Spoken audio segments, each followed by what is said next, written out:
You're listening to What's Contemporary Now, a show about culture and the people, places, and things that together make it up. I can say to my new Samsung Galaxy S25 Ultra, hey, find a keto-friendly restaurant nearby and text it to Beth and Steve. And it does, without me lifting a finger. So I can get in more squats anywhere I can. 1, 2, 3. Will that be cash or credit? Credit. 4. Galaxy S25 Ultra, the AI companion that does the heavy lifting so you can do you. Get yours at Samsung.com. Compatible with select apps. Requires Google Gemini account. Results may vary based on input. Check responses for accuracy.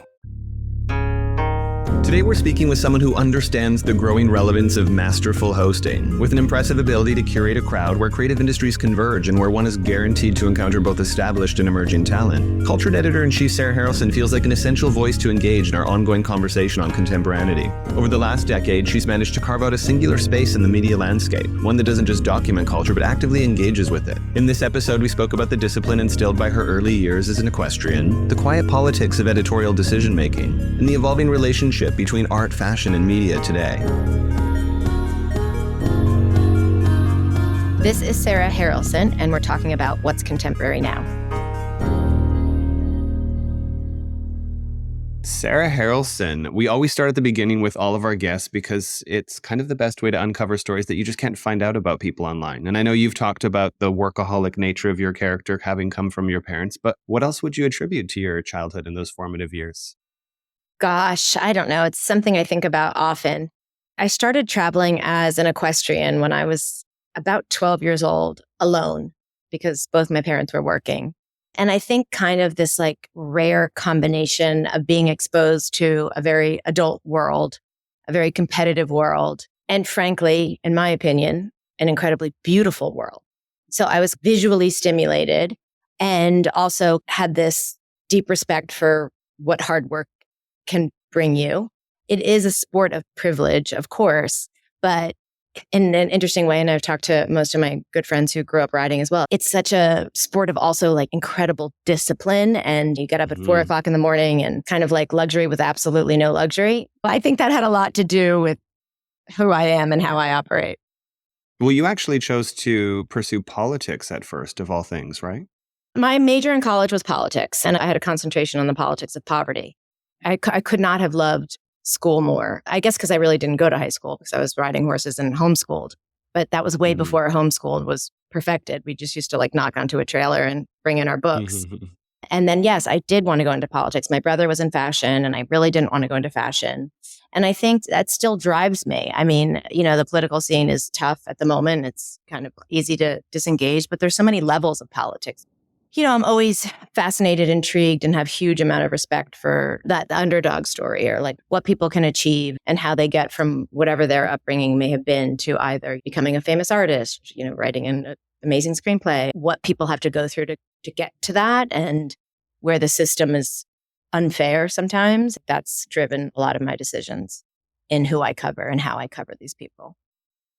I also think it's fair to say that politics are definitely something that is at play when it comes to being an editor in spaces like art or fashion or any creative industry generally. Well, if you look at a lot of art's politically inspired. A lot of art is out of, political dissatisfaction. A lot of artists are trying to, tell stories of politics through their art. So yes, it is very important. And you have said that you were quite shy as a child, which I thought was really interesting because you're certainly not giving shy right now. And the idea that someone who grew up shy would then choose to found their own magazine, which requires a great deal of buy-in from outside parties. How did you kind of go through that catharsis as an individual? A couple things. Yes, I was kind of shy. I guess I'm not shy anymore, but I'm also very comfortable just standing in a room, not talking to anyone. As a young editor, you're forced to cover things where you're by far the least important person in the room. And I think you kind of just get comfortable with no one addressing you, no one asking you a question. I think I'm not dying to be at a million parties with a million people. And I will say that actually, I really didn't do it in the beginning. I really didn't. I was so against going out or being social or kind of getting through the ranks that way. But I do think it was probably a mistake. And I think that, there's many people who didn't know what Cultured was or who I was for a very long time. I was just kind of putting out the content and not running around being social. Well, at what point did you decide that events were going to be such a huge pillar in the business? Honestly, that was day one. Mm-hmm. Because a couple things. I had my last job before that was for Ocean Drive and Art Basel. Mm-hmm. And I was in a city that was growing like crazy. So it kind of was a very natural, I mean, not that I didn't do a million events in New York too in the beginning, but I would do kind of small lunches with mostly like artists and curators. I found something the other day, a video of me in my old Miami office, like from 2017 with a whiteboard going over our fair schedule. I think it was like, it might've been the first Breeze LA, or I don't know. I could have my dates wrong. Very possible. But anyway, we had something like, 9 events during a freeze. And of course, those aren't all dinners and lunches. Some of them are talks, some of them are tours. But I think events have always been incredibly important. It's not really a new model. Like, I think magazines and events kind of always been a model, I don't think it's a new model, but I definitely think that you guys have a pretty prolific past when it comes to the consistency with which you hold events. And I do think there's been a notable increase as far as magazines moving into the event space, because I agree. Yeah. It's a revenue stream that's very much different from what it is that you get in terms of the book or digital and whatnot. And outside of even just the nature of events where there's some type of a sponsor or it's around Hollywood or whatever, that kind of idea might be, it's also panels and, all of these other type of initiatives that are bridging the gap between public forum and a lot of people who they typically don't have access to. How do you see that evolving? I mean, to you, it doesn't seem like anything new or different, but it's definitely a growing model. I think it's a growing model. I don't know how I see it evolving necessarily. I guess for me, I love meeting people. It's fun to go into different markets and see, how different cities work, whether it's a magazine brand, a fashion brand, an institution, a tech brand. I just believe in touch points. Like, I am someone where it's like, I can email someone 500 times, but until I actually meet them, it changes everything for me. I'm just like a very in-person type of person. I believe that there's magic when you bring people together. Absolutely. I think one of the things that I did do differently, which many people have told me, is when I started doing events in New York, and this is a long time ago. I remember even just throwing a dinner for Peter Marino, I think in 2014, I tried to bring together a really different cross-section of people. And I think that's fun. If I go to a dinner and I don't know the person next to me, I'm like, what a dream. I guess the power of curiosity is something that drives me every single day. It's like really important to bring different kinds of people together. I think back to politics, but a lot of people's tendency is to live in echo chambers. I mean, it's human nature. I'm not saying anything bad about it, but I think it's just so important that you are put in situations with people who don't agree with you, who don't come from the same background that you come from. And if you talk about the political landscape, honestly, that's what we've been mostly robbed of, is discussion and debate. And I think often of, Scalia and Ruth Bader Ginsburg, who were best friends and didn't vote on something together, but they both had a love of opera. So I love having, age diversity, all sorts of diversity in my friendships. And that is something that I kind of work really hard to do at my events. I remember being blown away by the variety of people you had in those rooms. It was an incredibly beautiful venue. It was an incredible group of people. And it was people from all different mediums, backgrounds in terms of industry and roles played, from actors to incredible photographers, movement directors, artists. Choreographers. Exactly. Yeah. I Stephen Galloway, of course. Yeah, exactly. Stephen, my friend. Yeah. Yeah. So, having started the magazine after, what was it, like 5 years, I believe, in kind of the art space before you'd started Cultured? I guess before that, or, the 8 years before that, I had, of course, covered fashion and architecture and design. So it wasn't as if I was, completely foreign to the art world. It's just that I hadn't like fully focused on it probably until about 5 or 6 years before. But seeing that amalgamation of industries in one room was such an impressive feat. And I was curious as to what kind of came first and how you view those benchmarks that have brought you to a moment where you can get all those people in one room. I joke sometimes, I don't know, maybe it's just age. I have a lot of years to account for here. Just like there's lots of different touch points that I've had over the years, and just really fostering relationships in all of these fields has been really important to me. Actually, I was doing an interview during Art Basel, and they were saying that in the beginning, the group of people that I put together inside the art world and outside the art world was kind of considered taboo. And I said, no, it was. I know everyone looks at it as disciplines. And obviously, if I were to say, what world am I really in? I would say the art world more than the others. But I see a thread between these people, or maybe it's a spirit or a sense of being genuine in what they do or how they feel about what they do that attracts me to them. Because there's certainly, of course, like everyone, people in each of those disciplines that I don't connect to or something. But I would say in that room, a lot of those people were my friends for a long time, which was also fun. People who'd been there in the beginning, people who supported me when I very first started. I'm as interested in a choreographer as I am as an artist and a writer and a painter and on and on and on.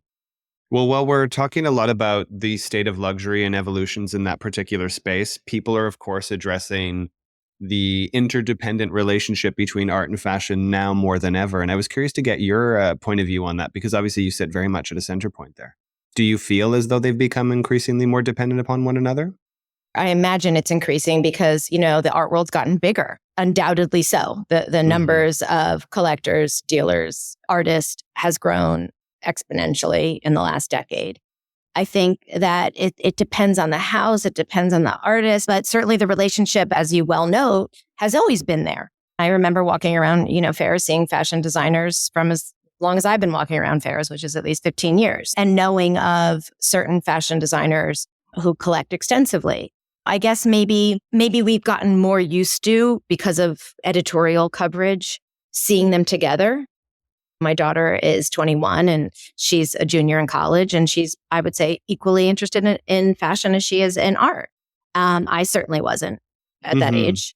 So, maybe, we'll see more of that just because of Instagram, the ability to see things together that I didn't have when I was in college. So in any creative industry or business model, especially in media, the level of agility requires pivoting periodically. And I wanted to hear a little bit about what type of pivots you found yourself having to take in the journey of Cultured, and what did each of those look like? I mean, I think pivoting, flexibility, those are all like important words. I don't know if I would even say like that I've had any real hard pivots. But I will say, for me, I guess the hardest, and it's not really a pivot more than a pivot, I guess, of my attention, was growing a digital platform. I started the magazine when I was 38 or 39. I had only in my entire career worked at magazines. Putting together a magazine was not at all daunting to me on any level.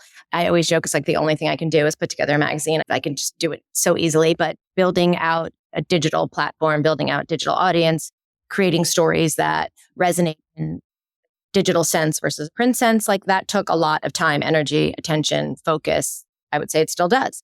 I actually love it now. I joke sometimes with my younger team, like I'm like more focused on it than they are. But I think that was like a moment where this isn't going to just happen. I need to really like focus on it. And then I think, I don't know, in terms of pivoting or flexibility, I feel like that's something that it's so important every single day in my day to day, which is my days are hard. I'm sure like yours are. So I just think like having that mentality of like, wait, maybe I'm not seeing it right. Or wait, maybe we need to like flip this conversation. Those have really helped me. And potentially the fact that when I started the magazine, I didn't have any rigid views. Like one of the reasons I wanted to start my own magazine was because I felt that magazine editorial was too rigid. It was like this ridiculous like rubric and guidelines of you can only cover an artist when they have a show. You can only cover a thing because you're pitched by a PR. And I just wanted to like I just didn't want to do anything. I remember I ran 2 white blank pages in my first issue. I was like, I don't care. I want to do something different. Like it or not, I just really wanted to do something different. And I think potentially because I certainly couldn't have a rigid approach to how advertising were to come into the magazine because I really didn't know enough. So I think being flexible or looking at it in like a different way probably has helped me navigate growth. I mean, we've had significant growth and that's hard too. Well, that's also something that is the primary currency of any media brand today, which is curation, right? Because content has been king for as long as it was. But at the end of the day, now we're inundated with it. So the real kind of premium offering is, of course, the way it's curated. And I wanted to hear a little bit about, how you go through the decision-making process of who it is that you'd like to feature. But also, you spend a lot of time kind of in the upper echelons and yet still manage to champion emerging talents who often come from the margins. But how is it that you keep yourself kind of fully informed and tapped into those outer spaces where those outliers are coming from? I mean, I think it's just like really making time and effort to talk to people, meet different kinds of people, be open. I mean, I'm incredibly open. If someone just emailed me the other day and they said, here's this artist that I want you to meet, like I will meet that artist. It's interesting. Actually, I was just having this conversation with a curator too. A couple different things I think put me into wanting to really focus on emerging. On some level, I think when I started the magazine, I couldn't get, blue chip artists to be in the magazine because the art world's hard. And or at least at that point when I was brand new. So it was that.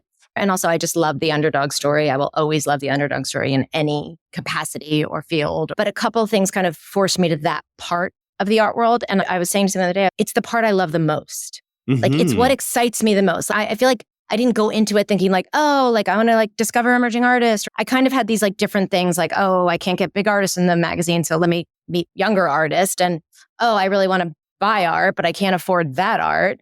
And then all of a sudden I found the most exciting part of the art world. I meet so many people in the very beginning. Either I see people at an event and they'll tap me on the shoulder and say like, oh my God, your inclusion in this event had this curator call me and now I have a show. It's kind of like then it's turned into this reward that I also didn't expect. And also I have, not that I have anything to do, I'm sure, with their success, but sometimes I'm proud when I covered that artist or curator or whoever, no one knew who they were. And now people name drop them to me, or just like that moment of feeling like, wow, look what they've done. When I covered them, their work was, $10,000. Now it's $1.2 million, or just kind of, seeing people succeed is rewarding. And often people like will credit us or feel like we'll take a chance on them. Obviously, I worked at bigger magazines and it is hard and we all need the clicks and all the things, but I was always willing to do stories that I felt I know a lot of people might not read this story, but this story means something to me. Like I had that freedom and I feel like I still have that. Like even now we have meetings sometimes and I'm like, I really want to do that story. And they're like, not a lot of people. I'm like, I don't care. We need to do it. We need to support that person. So I think that's like kind of what keeps me going sometimes, because a lot of the other stuff, it can be hard, as you know. Well, it's a beautiful example of how necessity is oftentimes the mother of invention, right? Because yeah, exactly. You did boldly title the publication Cultured, and I think culture is something that people value in general, especially those who can grasp it or stay up to date with it. And the emerging sector is always going to be that currency, right? Because we can all kind of name the obvious upper echelon of any industry. Of course. But to be tapped in the way that you've just described is such an incredible part of what makes Cultured what it is today. And you have something that's relatively new called Cultured VIP, no?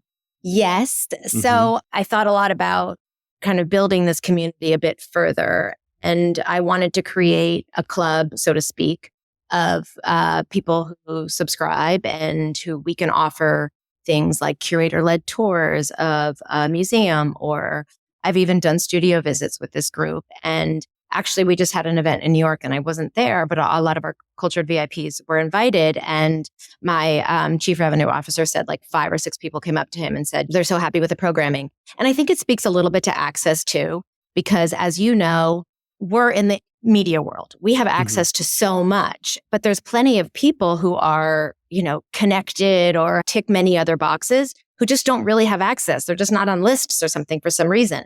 So I think that's what struck me at first when I started this. It would be like, the head of drama at Yale would sign up, or like, you know what I mean? Like people who I would have thought would have, and it's not even about that they deserve or don't deserve access. It's just that just being on certain lists that people, I think, as editors or people in the media world potentially take for granted. I mean, I try never to take it for granted, but we do. People will invite us places. So I think kind of bringing this world to other people into our readership has just been really rewarding.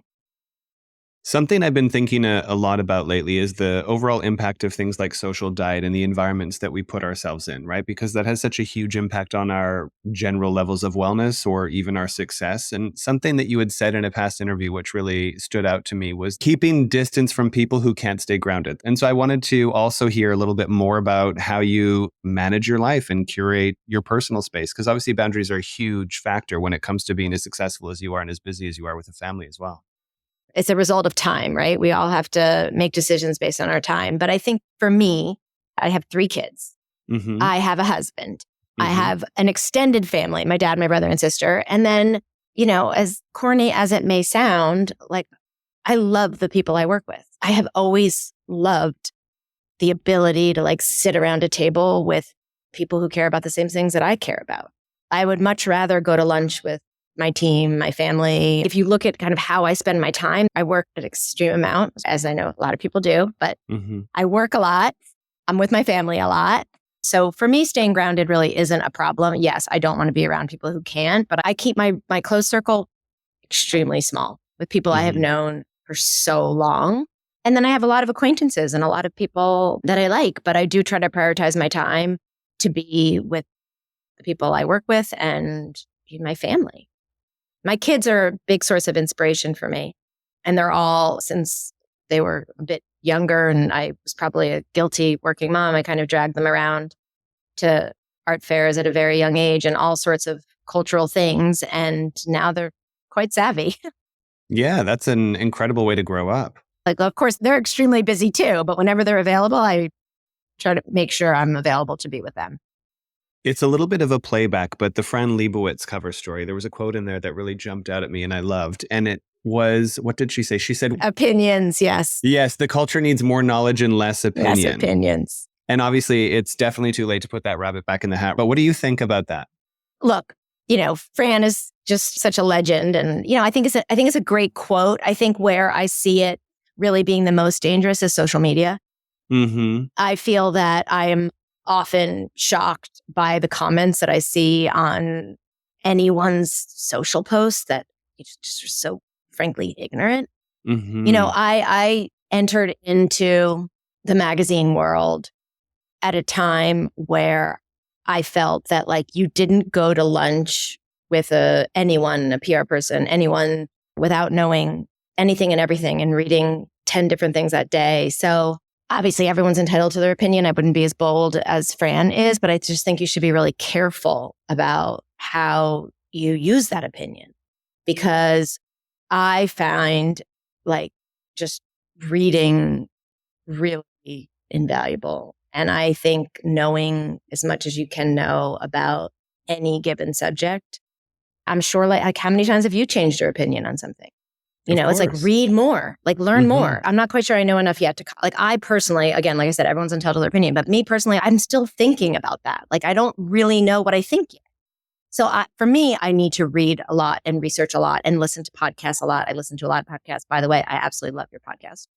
So I just think it's so important to do research. And I guess that I would say that while, of course, I'm not that interested in having dialogue with someone who just has a quick opinion.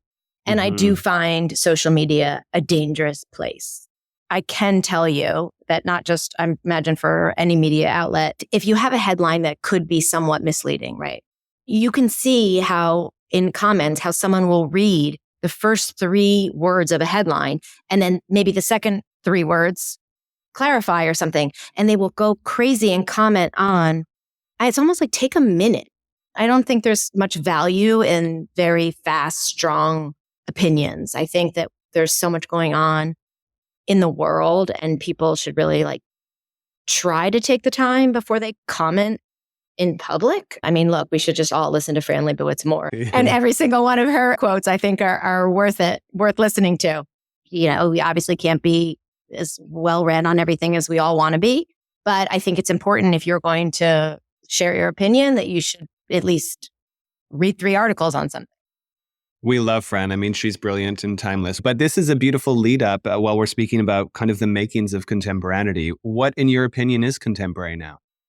It's such a hard question, right? I mean, the lens we take to everything has to be authentic. And I think that we have to be genuine and kind. And that's really important. And that's what could be more contemporary than that, because that's going to give you the setting and the lens to really discover what you should be focused on. And what to you are the makings of having an authentic lens? Being fearless, being true to yourself, not trying to please too many people at once, because you can never do that. Not being afraid to like an artist that someone else doesn't like, collect an artist that other people don't collect. Just being engaged in something for the right reason. I guess it's just being interested in other people's takes, right? Because of course we're all, I'm sure, authentic and genuine in our interests, but then kind of understanding why someone else likes something. I think that's important. Great advice and great conversation. Thank you so much, Sarah. Thank you so much for having me on. I really appreciate it. Thanks for tuning in to this episode of What's Contemporary Now. A special thanks to our producer, Sasha Grindblatt. Audio post-production by Chase Coughlin with original theme music by Joseph Topmiller and Chase Coughlin of The Black Soft. And visual design by Aaron Meager and Graham Prentice. Subscribe now to be the first to catch new episodes each week. And if you've enjoyed listening, we'd love to hear from you. Leave us a review and let us know your thoughts. Your feedback helps us improve and reach more listeners like you. Follow us on Instagram and LinkedIn for additional content and join the conversation. Let us know what you think is contemporary now.